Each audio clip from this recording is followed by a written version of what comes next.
संतपति दाता की जय। साहब, कल सज 2 से 3 और 4 चौपाइयां सुनाई गई थी।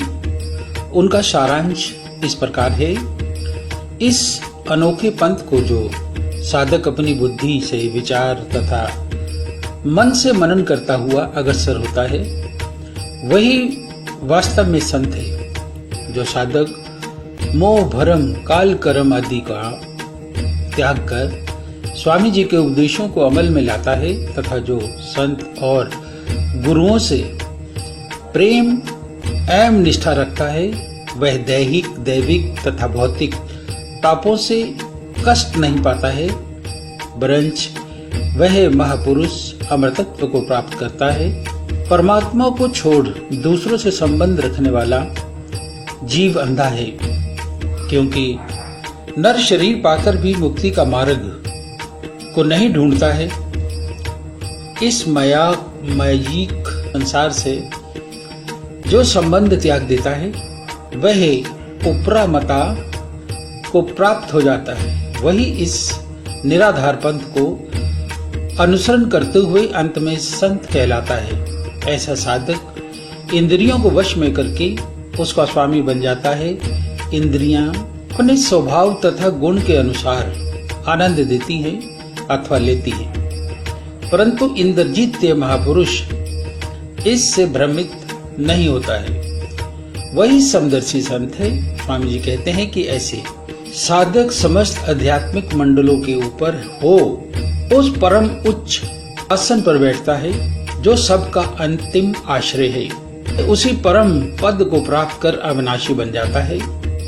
आत्मा ही अमर और अविनाशी है। आत्मा का यही निज रूप और निज धाम है। आज साहब 3 बानी से सज 3 के 2 दोहे आपको सुनाए जाएंगे।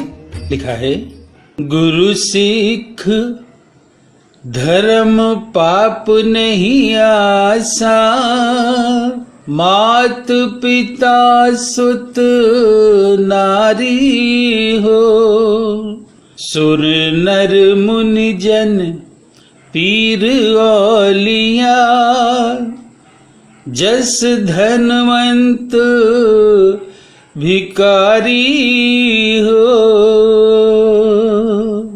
भावार्थ, सदगुरु संत शिवरायन साहब जी इस सज में गहन पर वैराग्य नामक सिद्धांत का खुलासा करते हैं।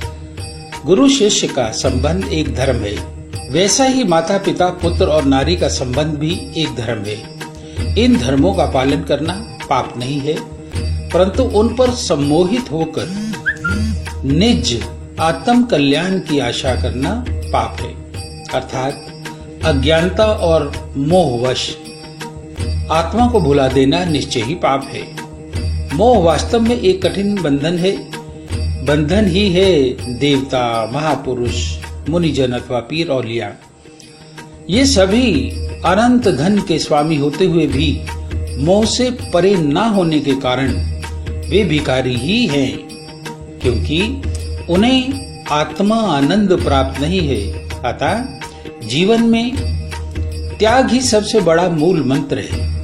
संसार का त्याग कर परवैराग्य को प्राप्त करना तथा आत्मा के आश्रित होकर निज पंथ, निज नाम और निज धाम का चिंतन करना सर्वोच्च पद प्राप्त का सर्वश्रेष्ठ धर्म व नीति है। दूसरे सज 3 के दूसरे दोहे में लिखा गया है जी, जोगी भोगी पंडित कवि ज्ञानी, कथि कथि कर्म पसारी हो, यही कर्म महा सब अरुझाना, धर धरी आस परारी हो।